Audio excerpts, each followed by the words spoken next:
పల్లె ప్రజలు ఆనందోత్సవాలతో జరుపుకునే 3 రోజుల తెలుగు పండుగ ఆంధ్రుల పెద్ద పండుగ సంక్రాంతి. ఈ పండుగ 3 రోజులను భోగి, మకర సంక్రాంతి, కనుమ పేర్లతో పిలుస్తారు. మొదటి రోజు భోగి మంటలతోనూ, రెండవ రోజు మకర సంక్రాంతి పొంగలి పిండి వంటలతోనూ మరియు పితృదేవతలు దేవుళ్ళ పూజతోనూ, మూడవ రోజు కనుమ గోపూజతోనూ అలాగే మాంసప్రియులకు మంచి కూరలతోనూ పండుగ చేసుకుంటారు. కొన్ని ప్రాంతాల్లో 4వ రోజు ముక్కనుమగా కూడా జరుపుకుంటారు. అయితే పెద్ద పండుగలా చేసుకునే సంక్రాంతికి ఆ పేరు ఎలా వచ్చింది, సంక్రాంతి అని ఎందుకు అంటారో ఇప్పుడు వివరంగా తెలుసుకుందాం. ఈ పండుగ ధనుర్మాసంలో వస్తుంది. అన్ని పండుగల తిథి ఆధారంగా జరుపుకుంటే సంక్రాంతి మాత్రం సూర్యగమనం ఆధారంగా జరుపుకుంటాం.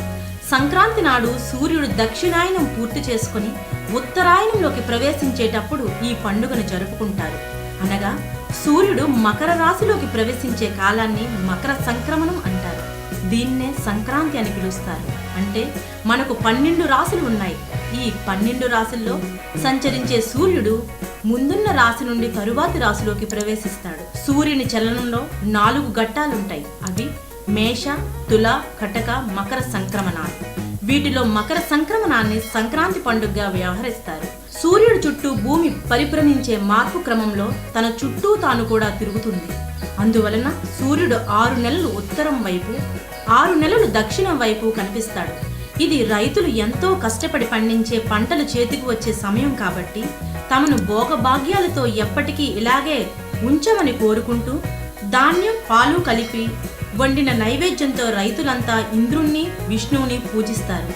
అలాగే అయ్యప్ప దీక్ష చేసేవారు 40 రోజుల తరువాత అయ్యప్పను మకర జ్యోతిని కూడా ఈరోజే దర్శించుకుంటారు. ఇంకా ఈరోజు గాలిపటాలు ఎగరవేయటం, పందాలు కాయటం చేస్తారు. ఆడవారు ముగ్గులు వేయటం, ముగ్గులు పోటీలు జరుపుకుంటారు.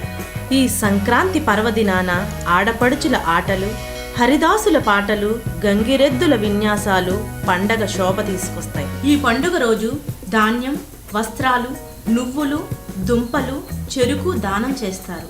స్త్రీలు పసుపు, కుంకుమ, నువ్వుల వంటలు, వస్త్రాలు, వెన్న ఇతరులకు ఇవ్వటం ద్వారా సకల సంపదలు పొందుతారని వారి నమ్మకం.